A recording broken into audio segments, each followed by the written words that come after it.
Rosh Hashanah.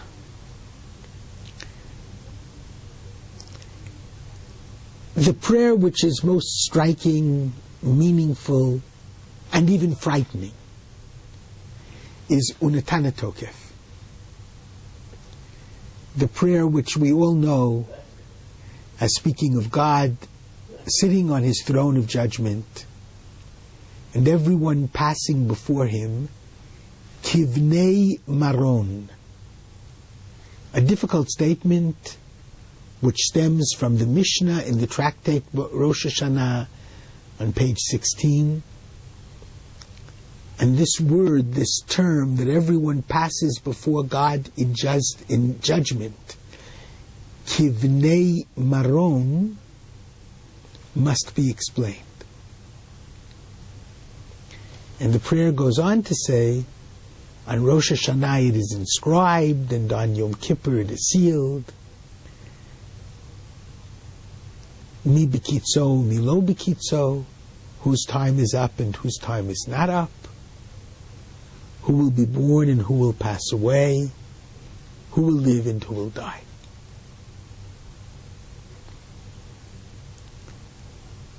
I would like to zero in on this phrase. A phrase, Kivnei Maron, which is part of an entire picture of individuals who are subject to a certain fate which seems to be beyond their control.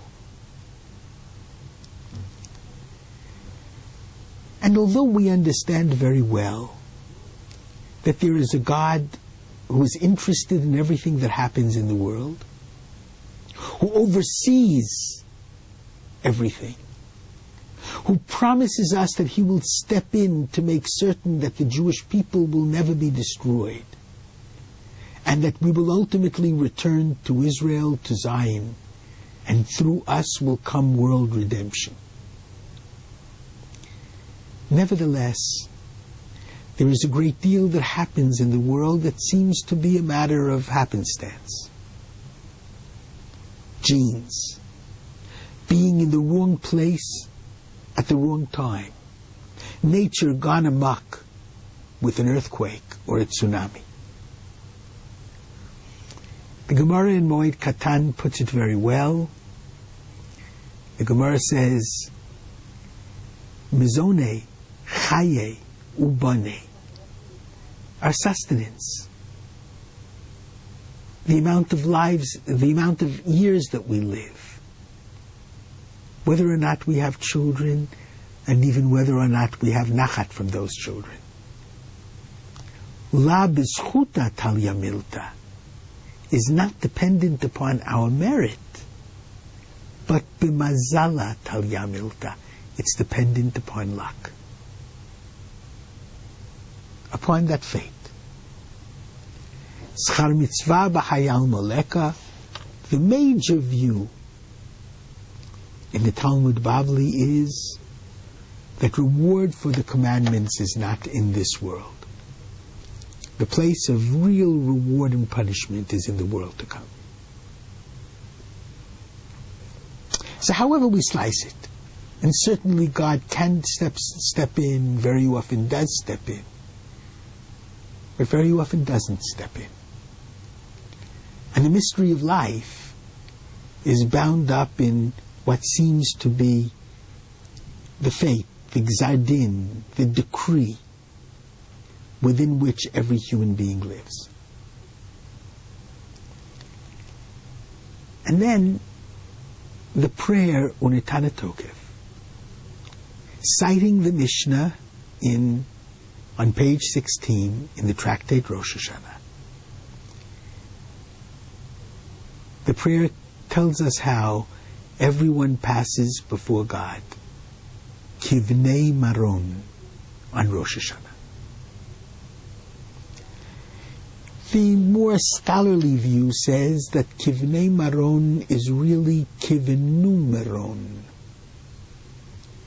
as numbers or ciphers, C-I-P-H-E-R-S.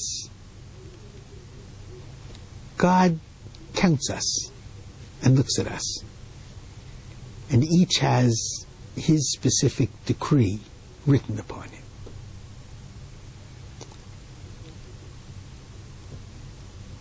That seems to be the simple meaning of the text. In the Talmud itself, there's a three-way difference of opinion.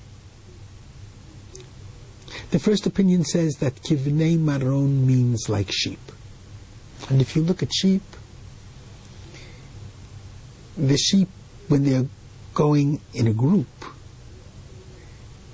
their eyes are downcast, and each sheep sort of looks at the tail of the one in front of him. The image is an image of people who have no choice, who are in a kind of vice of a fate that they have no control over. The second view is much better. The second view says that Kivnei Maron is a place, and the place is usually identified as Bet Choron. And in order to ascend the mountain, to reach that very beautiful settlement of Bet Choron, you had to ascend very carefully, because on both sides there was a deep abyss, so that if you missed your step, you could fall into that deep abyss. So we stand before God as people going up to Bet Choron, reminiscent of the song, "The entire world is a very narrow bridge. One misstep, you can lose it all. But the most important thing is not to be afraid." Here, we can do something about our fate. As long as we act with tremendous forethought, as long as we remain very careful. And the third view, Kivnei Maron, the troops of King David, the soldiers of King David, who were truly his partners, who were the arms and the legs of the Jewish people during the golden page of Jewish history that prepared the way for the building of the Holy Temple. When the Jewish people were united as a nation, and when we understood our destiny. When Israel was a mighty power. When people lived in Israel in great security and confidence. The third view is extremely hopeful. We aren't just ciphers. We aren't sheep. It's more than the fact that on both sides there's an abyss waiting to engulf us. We are